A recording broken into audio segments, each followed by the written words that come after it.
Software ইন্ডাস্ট্রিতে কিন্তু এখন একটা বিশাল পরিবর্তন আসছে। শাহ আলী নেওয়াজ তপুর কিছু দারুণ অ্যানালাইসিসের উপর ভিত্তি করে আজকের আলোচনায় আমরা দেখব এই পরিবর্তনটা জুনিয়র ইঞ্জিনিয়ারদের কেরিয়ারকে ঠিক কিভাবে নতুন করে সাজাচ্ছে।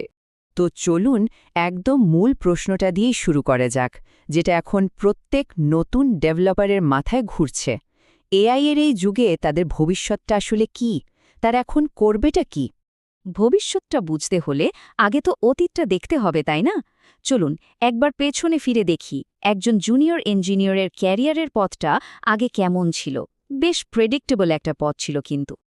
বছরের পর বছর ধরে মডেলটা ছিল খুবই সোজাসাপটা। কোম্পানিগুলো জুনিয়রদের হায়ার করত মূলত কোডিংয়ের জন্য। সিনিয়রদের গাইডেন্সে তারা কাজ শিখত, কোড রিভিউ থেকে নিজেদের ভুল শুধরে নিত আর ধীরে ধীরে ওপরে উঠত। এটা ছিল একটা পরীক্ষিত আর নির্ভরযোগ্য একটা সিস্টেম। কিন্তু এই চেনা গল্পটা, এই নির্ভরযোগ্য সিস্টেমটা এখন পুরোপুরি বদলে যাচ্ছে। আর এই বদলের পেছনের মূল কারণটা কি? সেটা হলো আর্টিফিশিয়াল ইন্টেলিজেন্স বা এআই। এই এআই এখন পুরো খেলার নিয়মটা নতুন করে লিখছে। পরিবর্তনটা ঠিক কতটা বড় সেটা এই ছবিটা দেখলেই পরিষ্কার হয়ে যায়। ভাবুন তো, আগে একটা টিমে হয়তো একজন সিনিয়র ইঞ্জিনিয়ারের সাথে 5 জন জুনিয়র কাজ করত। আর এখন সেই একজন সিনিয়র একাই এআইকে সাথে নিয়ে পুরো কাজটা সামলে নিতে পারছেন। মানে 5 জন জুনিয়রের কাজ এখন একজন সিনিয়র আর এআই মিলেই করে ফেলছে। আর এই পরিবর্তনের পেছনে কিন্তু একটা বড় অর্থনৈতিক কারণও আছে। দেখুন, একটা এআই কোডিং টুলের লাইসেন্স নিতে মাসে খরচ হয় প্রায় $100। ভাবুন তো, একজন জুনিয়র ইঞ্জিনিয়ারের বেতনের তুলনায় এটা কত কম। কোম্পানিগুলোর জন্য এটা অনেক বেশি সাশ্রয়ী। এর ফলে সিনিয়র ইঞ্জিনিয়ারের ভূমিকাটাও কিন্তু বদলে যাচ্ছে। তাদের কাজ এখন আর ছোট ছোট কোডিং টাস্ক ম্যানেজ করা না, বরং এআই যে কোডটা জেনারেট করছে সেটা রিভিউ করা, পুরো সিস্টেমের আর্কিটেকচার ঠিক করে দেওয়া আর এআই এর সাথে বসে নতুন নতুন সলিউশন নিয়ে ব্রেনস্টর্ম করাই তাদের প্রধান কাজ হয়ে দাঁড়াচ্ছে। সুতরাং মূল বিষয়টা হলো, এটা এখন আর কোনো অপশন না। বাজেট আর প্রোডাক্টিভিটির যে চাপ, তাতে কোম্পানিগুলোর কাছে এআই ভিত্তিক টিম তৈরি করা ছাড়া আর কোনো উপায় থাকছে না। এটা এখন একটা বাধ্যবাধকতা হয়ে দাঁড়িয়েছে। তাহলে এই নতুন পরিস্থিতিতে একজন নতুন ডেভেলপার কিভাবে টিকে থাকবে? প্রাসঙ্গিক থাকার জন্য তাদের ঠিক কী ধরনের দক্ষতা অর্জন করতে হবে? উত্তরটা হলো, এখন জুনিয়রদের শুধু কোডার হলে চলবে না, তাদের হতে হবে আর্কিটেক্ট। তাদের ফোকাসটা শুধু কোড লেখা থেকে সরিয়ে পুরো সিস্টেমটা ডিজাইন করা আর সেটা বোঝার দিকে নিয়ে যেতে হবে। আর আর্কিটেক্ট হতে গেলে কিছু দক্ষতা এখন একদম মাস্ট।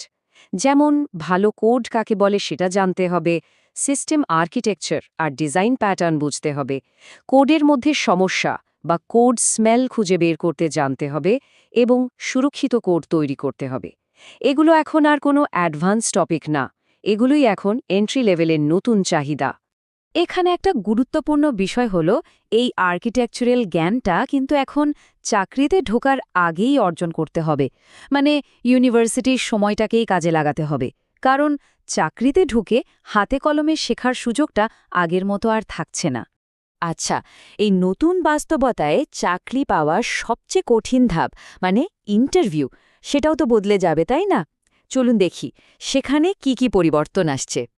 একটা প্রশ্ন ভাবুন তো, যে কাজটা এখন সবাই করতে পারে, এমনকি এআইও করতে পারে, সে কাজের দাম কি আর আগের মতো থাকে? থাকে না। আর এর উত্তরটাই হলো, কোড এখন একটি কমোডিটি। মানে কোড লেখাটা এখন আর কোনো বিশেষ দক্ষতা নয়, এটা একটা সাধারণ পণ্যের মতো হয়ে গেছে, যেটা খুব সহজেই পাওয়া যায়। এই টেবিলটা দেখলে মূল্যের এই পরিবর্তনটা খুব ভালোভাবে বোঝা যায়। আগে ফোকাস ছিল কোনো নির্দিষ্ট প্রোগ্রামিং ল্যাঙ্গুয়েজ বা ফ্রেমওয়ার্কের ওপর, আর এখন গুরুত্ব দেওয়া হচ্ছে সিস্টেম্যাটিক চিন্তাভাবনার ওপর, আর্কিটেকচার ডিজাইন করার ক্ষমতার ওপর, এমনকি ব্যবসার প্রয়োজনগুলো বোঝার ওপর। মানে শুধু একজন কোডার থেকে এখন একজন প্রবলেম সলভার হতে হবে। ভবিষ্যতের ইন্টারভিউগুলো কিন্তু এই নতুন ফোকাসের ওপর ভিত্তি করেই হবে। দেখুন, সবচেয়ে বেশি গুরুত্ব দেওয়া হবে সিস্টেম্যাটিক চিন্তাভাবনা আর আর্কিটেকচারের ওপর। শুধু কোড লিখতে পারলেই হবে না, পুরো সিস্টেমটা নিয়ে ভাবার ক্ষমতা আর সেটা ব্যাখ্যা করার দক্ষতাও পরীক্ষা করা হবে। শেষ পর্যন্ত এই সব পরিবর্তন আমাদের একটা বড় প্রশ্নের সামনে এনে দাঁড় করায়। শুধু কোড লিখতে পারাই কি একজন সফটওয়্যার ইঞ্জিনিয়ারের জন্য এখন আর যথেষ্ট? এই প্রশ্নটার উত্তর আমাদের সবাইকে ভাবতে হবে।